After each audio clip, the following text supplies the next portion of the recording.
Bonjour à tous et à toutes, je suis ravie de vous retrouver aujourd'hui en vidéo et aujourd'hui je viens pour vous introduire le début d'un nouveau vlog. Ça va être un petit vlog dans lequel j'ai prévu de lire quelques livres assez courts que j'ai dans ma pile à lire ou alors dans ma pile à lire numérique, puisque je les ai pour certains soit sur NetGalley pour des livres audio ou des romans courts, ou bien sinon sur la plateforme Isneo pour des lectures graphiques. Mais voilà, j'en ai quelques-uns en stock. J'aimerais bien lire tout ça assez rapidement dans les 3-4 prochains jours parce que je pars en vacances sur les derniers jours du mois de septembre. Et comme c'est des livres assez courts, je me sens pas forcément de vous en parler dans un point lecture plusieurs semaines plus tard et tout. Donc je préfère vous faire des petits retours à chaud au fur et à mesure que j'avance dans tout ça. Donc voilà, du coup j'espère que ça vous plaira. Je vous reprends, du coup on est dimanche, il est à peu près 19h. J'ai écouté Beau Diable par Jean-François Caron. C'est un livre audio et c'est un livre québécois. C'est un récit qui fait à peu près 2h30 à l'écoute, donc c'est vraiment assez court. Et c'est un récit qui est assez particulier puisque dans ce récit-là, en fait, on a un narrateur qui se présente vraiment comme un conteur, qui s'adresse au lecteur vraiment comme s'il s'adressait à un auditoire en y mettant toutes les formes voilà, vraiment du conteur qu'on imagine dans sa taverne en train d'expliquer. Il présente la personne qui est en train de servir des verres au bar, il explique que tel objet qui fait partie de son histoire, on peut le voir pendant l'entracte, etc. Il y a une entracte au milieu, enfin voilà, c'est vraiment présenté de cette manière-là. C'est assez spécial, mais du coup ça se prête plutôt bien à la version audio, puisqu'on a l'impression d'écouter du coup, je sais pas, genre un enregistrement de récits d'auberge. Dans ce récit-là, du coup, il y a plusieurs récits en fait qui s'en mêlent, plusieurs personnages qui se croisent et se décroisent. Un récit de chasse avec une bête mythique qui est le fameux Beau Diable. Et puis à côté de ça, des récits de vie assez classiques, d'une fille disparue, d'un couple qui n'arrive pas à avoir d'enfants, enfin voilà, pas mal de choses différentes. C'était plutôt sympa, mais c'est vrai que c'est quand même assez spécial. J'aurais du mal à donner un avis plus éclairé que ça dessus. J'ai plutôt passé un bon moment, l'accent québécois, la lecture audio, tout ça c'est très bien fait. Après de là à lui donner une note, c'est vrai que c'est un peu compliqué, aussi parce que c'est pas trop le genre de choses que j'écoute d'habitude. Donc voilà, en tout cas je suis contente de l'avoir enfin écouté, ça faisait un petit moment que je l'avais dans ma bibliothèque NetGalley et qu'il attendait son tour.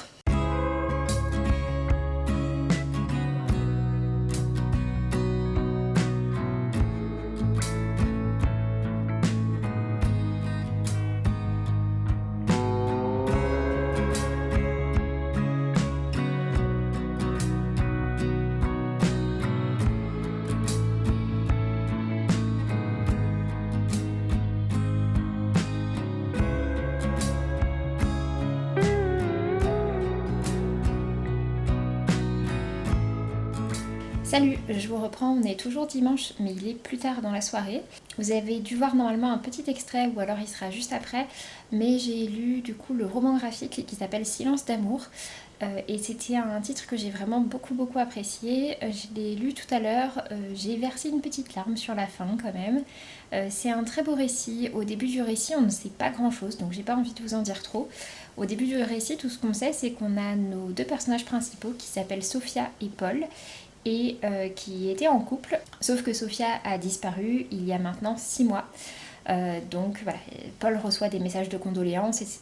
Et il a du mal à reprendre pied dans la vie. Il a des pensées parfois assez sombres.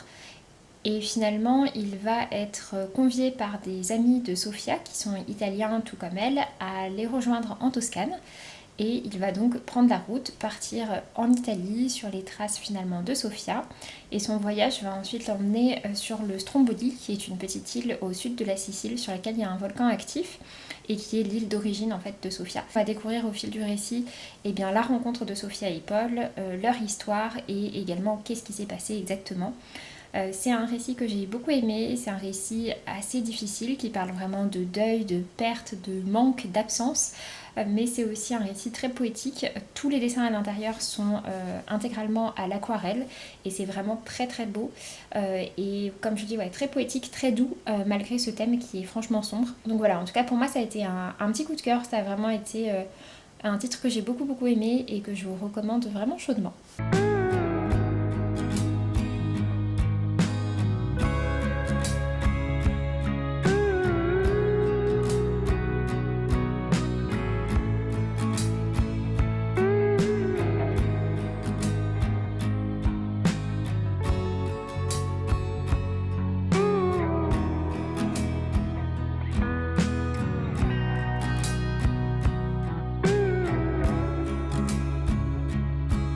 Salut, je vous reprends rapidement depuis mon travail. On est mardi midi, j'ai pas du tout eu le temps de vous filmer de petites updates hier, ma journée a été bien remplie. Mais du coup j'ai lu pas mal de choses. Tout d'abord, donc je vous avais laissé dimanche dans la soirée. Après ça, dimanche soir, j'ai lu tout d'abord Bâtard par Rachel Cohen-Blit. C'est un titre qui apparemment n'est pas encore sorti, qui est prévu là pour début octobre. C'est un roman qui est très très court, qui fait 80 pages et on est sur une mise en page vraiment très aérée. Il n'y a pas énormément de texte, ça se lit vraiment très vite. Et on est du coup sur un récit à travers les générations dans lequel on va suivre en fait 4 générations de femmes. Et à chaque fois, chaque partie, c'est une femme qui s'adresse à une autre. Donc on commence avec finalement donc l'arrière-grand-mère qui parle à sa fille, puis donc la grand-mère qui parle à sa fille, puis la fille... la mère qui parle à sa fille, donc on descend au fur et à mesure des générations. Et puis, donc ça c'est la première partie. Dans cette première partie, on est plutôt sur un texte qui va parler d'amour maternel, mais aussi de crainte, de doute par rapport à la maternité, etc. Et puis ensuite, on a une deuxième série. On a un élément qui fait que tout revient jusqu'au début. Et ensuite, donc, on a une deuxième série où on descend de nouveau dans les générations. Et dans cette deuxième série, cette fois-ci, on va parler un peu plus de la vérité, des vérités qui ont été cachées, des liens de filiation qui ne sont pas forcément aussi évidents qu'il ne paraît, du fait que certaines de ces femmes sont effectivement ce qu'on peut considérer comme étant des bâtardes. Et donc voilà, du coup, on va parler de tout ça, de cette filiation, de ces mères qui ne sont pas parfaites, qui ont des défauts, qui ont parfois fauté, qui ont parfois eu d'autres histoires d'amour, etc. C'est un récit que j'ai bien apprécié, ça se lit très vite. J'avais déjà lu Rachel Cohen-Blit à plusieurs occasions et donc je savais que j'étais sensible à sa plume. Et puis ensuite, toujours dimanche soir, j'avais commencé Ulysse et Cyrano, qui est un roman graphique qui est quand même assez long et surtout c'est un roman graphique avec des planches qui sont vraiment chargées, donc il y a quand même pas mal de lecture dessus. Et du coup, je l'ai lu à cheval sur dimanche soir et hier soir, donc lundi soir. C'est donc un roman graphique dans lequel on suit le personnage de Ulysse, qui est un adolescent de très bonne famille. Ça se passe à peu près une dizaine d'années après la Seconde Guerre mondiale. Et ce jeune homme de bonne famille est donc destiné à devenir le prochain héritier de la grande fortune familiale, étant donné qu'il est fils unique. Sauf que lui, ça le passionne pas du tout. Et en fait, il est beaucoup plus attiré par le domaine de la cuisine. Il va rencontrer en fait un homme qui travaille dans le coin et qui va le former du coup à la cuisine. Et il va le former plutôt à une cuisine d'auberge, à une cuisine avec des repas assez riches, assez gourmands. Voilà, une cuisine qui cale, qui remplit l'estomac. Et les parents vont l'apprendre et vont décider que ce jeune homme doit passer en fait un concours très prestigieux de cuisine et que c'est un peu ça ou rien, parce que s'il n'a pas ce concours-là, c'est que la cuisine ça vaut pas le coup. C'est une famille où vraiment il part du principe qu'il faut que ce soit le meilleur, que sinon c'est pas intéressant. Et du coup, il va passer ce concours, sauf que pour le coup c'est de la cuisine très gastronomique qui est attendue et donc pas du tout ce qu'il connaît lui et ce qu'il pratique. Donc voilà, du coup on va parler un petit peu de tout ça, de ces différences, du coup un récit d'apprentissage, mais aussi beaucoup un récit forcément de choix de vie, des injonctions sociales, etc. Avec ces liens entre ces deux personnes, donc Ulysse et Cyrano, qui ne sont pas de la même génération, qui n'ont pas forcément les mêmes envies, etc. mais qui sont animés par cette même passion commune de la cuisine. Donc voilà, c'était plutôt sympa. Après, le style graphique à l'intérieur est assez brut, avec des traits assez épais, une colorimétrie assez sombre, donc je trouve ça un petit peu classique en termes de style graphique. C'est vrai que je m'attendais peut-être un petit peu à autre chose, surtout vu la couverture qui est très lumineuse. Ça reflète pas forcément très bien l'intérieur du récit. En tout cas, j'ai plutôt bien apprécié, ça avait été un coup de cœur pour pas mal de personnes, ça n'a pas été mon cas pour celui-ci, mais j'ai passé un bon moment avec. Et puis j'ai également commencé à écouter Felicita par Serena Giuliano. C'est la première fois que je lis un roman de Serena Giuliano et donc en l'occurrence je l'écoute sur Nextory. C'est lu par Serena Giuliano elle-même, donc par l'autrice. Et on est sur un récit dans lequel on suit Valentina, qui est une jeune femme qui est chargée d'organiser des mariages sur le lac de Côme et qui vient de perdre sa meilleure amie Adoura, qui est décédée. Donc voilà, ça parle de son deuil, de son quotidien, etc. Et c'est un récit que je trouve plutôt chouette. Et surtout, j'ai décidé de l'écouter maintenant, tout simplement parce que, comme je vous ai dit, je suis en vacances donc demain midi, à l'heure où je vous parle, et je pars justement en Italie, au lac de Côme. Donc voilà, du coup, c'est vrai que j'aime bien faire ça, lire un livre qui correspond en fait avec la zone où je pars en vacances. Et donc là, Felicita, c'est un titre qui est assez court. En version audio, il fait à peu près 4h30 et donc j'en suis à la moitié. moitié. Je trouve que les personnages sont vraiment très bien esquissés. J'aime beaucoup tout le côté un peu deuil, etc., un peu plus profond qu'il y a dans ce récit-là. Pour le quotidien des organisations de mariage et tout ça, c'est assez drôle. Il y a souvent pas mal d'anecdotes un peu loufoques, etc. Et donc c'est plutôt sympa à suivre, mais c'est vrai que j'aime surtout finalement le côté plus sombre de ce récit.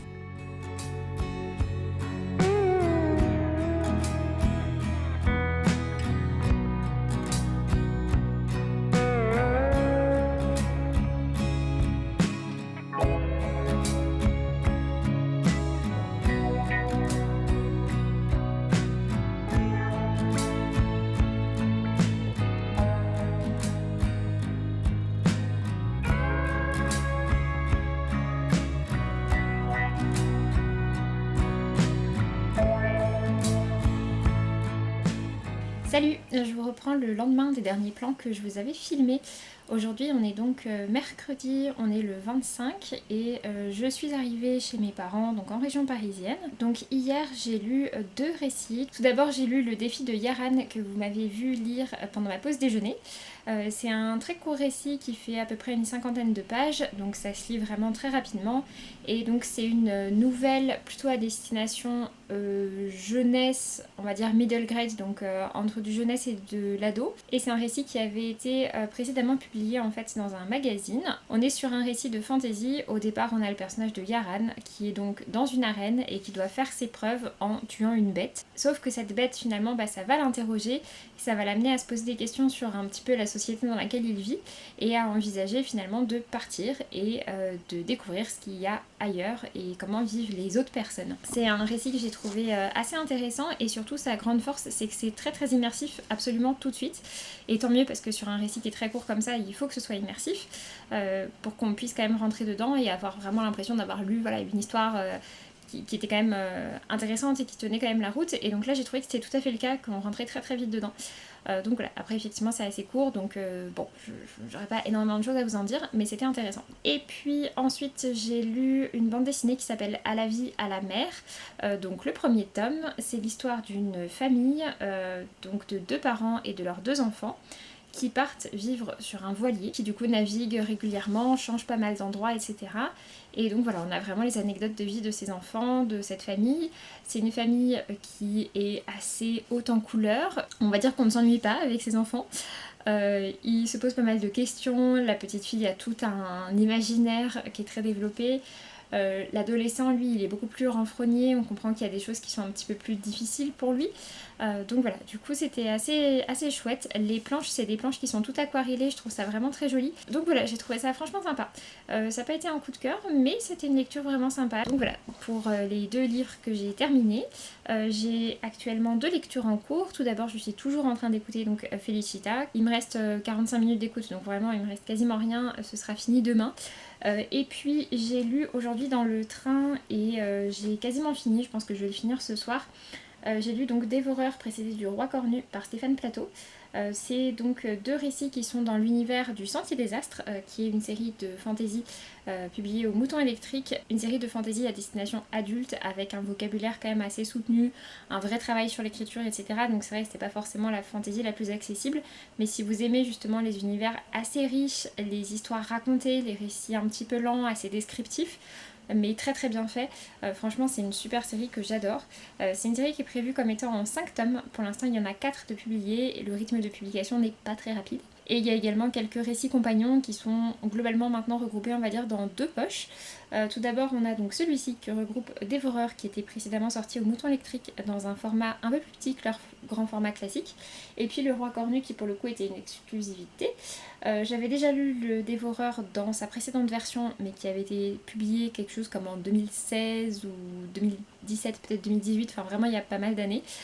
Donc honnêtement en le relisant je me rends compte que je me souviens de certaines choses mais je m'en souviens pas hyper bien non plus. Et puis du coup le Roi Cornu c'est un récit qui raconte un petit peu l'histoire de ce peuple là qui se passe je crois 1000 ans avant le Sentier des Astres, avant la série principale. Et j'ai très très envie de lire l'autre qui s'appelle Les Eaux du Temps, qui était un récit qui était initialement publié dans le hors-série qui s'appelle Les Embrasés. Ça fait un bon complément par rapport au Sentier des Astres. Et puis donc du coup je suis arrivée à Paris cet après-midi, j'ai pris un train ce midi parce que j'avais un concert ce soir. Je suis allée voir Santa, donc c'était la chanteuse de iPhone iPhone, c'est toujours d'ailleurs la chanteuse de iPhone iPhone. Et elle a également sorti un projet en solo et c'est très très chouette, j'aime vraiment beaucoup ce qu'elle fait. Et le concert était vraiment super, mais j'étais vraiment pas très bien placée. En gros, j'étais placée tout au fond de la salle, c'était que des sièges assis, j'étais tout au fond de la salle et surtout juste derrière un poteau en fait. Donc voilà, bref, du coup j'ai passé pas mal de temps du concert debout contre le mur, comme pas mal d'autres personnes, parce qu'effectivement je voyais beaucoup mieux comme ça. Mais voilà, c'était très chouette, elle nous a fait du grand Santa avec un piano qui s'envole, elle a commencé le concert pendue par les pieds, la tête en bas, enfin bon voilà. Avec toujours une énergie incroyable et une voix vraiment assez exceptionnelle et assez folle. Donc voilà, je suis très contente de l'avoir revue en concert. C'était la première fois que je la voyais sous le nom Santa, mais j'avais vu 2 fois en concert avec iPhone, donc c'était pas complètement une découverte, mais voilà, je savais déjà que je l'aimais beaucoup. Demain j'ai une petite journée à Paris. J'ai prévu de retrouver une copine pour aller au Festival America. C'est un festival de littérature centré autour de la littérature américaine au départ, mais cette année les invités sont à peu près moitié-moitié finalement entre l'Europe et les États-Unis. Et c'est un festival qui se tient à Vincennes, donc une ville qui est limitrophe à Paris, tous les 2 ans. Salut, je vous reviens pour conclure ce vlog. On est donc aujourd'hui le 26, donc jeudi, je pars demain matin en Italie. Et du coup j'ai terminé les 2 livres qui étaient en cours. J'ai donc terminé Le Dévoreur précédé du Roi Cornu par Stéphane Plateau, qui sont donc 2 récits dans l'univers du Sentier des Astres, qui étaient bien sympathiques. En revanche, c'est pas ce que je vous conseille pour entrer dans l'univers de Stéphane Plateau, c'est plus un bon complément pour comprendre le fonctionnement de l'univers et sa mythologie que vraiment une porte d'entrée.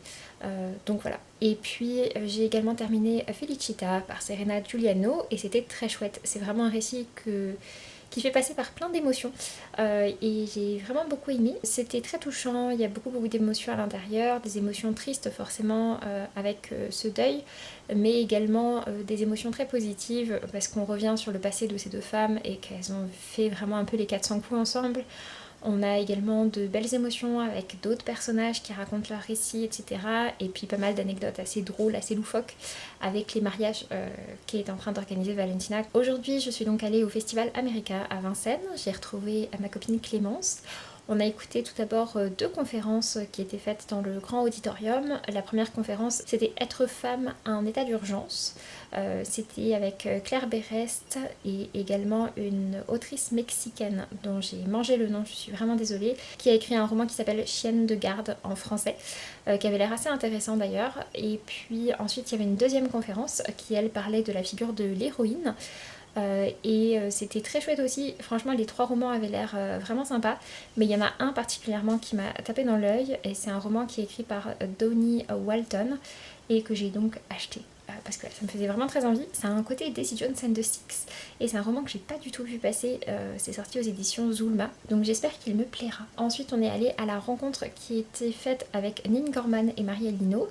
Il y avait ensuite une dédicace, mais je crois que c'était un système de tickets, on n'en avait pas pris. Puis moi j'avais lu les livres en livre audio, donc j'avais pas forcément envie de le racheter en papier. Je pense que je le rachèterai peut-être, mais plutôt en poche. C'est souvent ce que je fais quand j'écoute des livres audio et que j'ai envie de les garder après.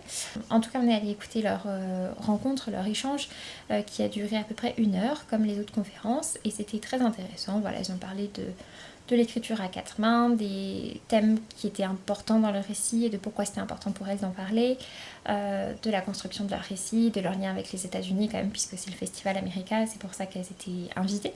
Donc voilà, c'était vraiment chouette et on a passé un chouette moment et après on allait manger une gaufre, voilà, avec une petite boisson chaude parce qu'il faisait pas un temps incroyable. Et puis du coup après ça je suis rentrée, j'ai préparé ma valise.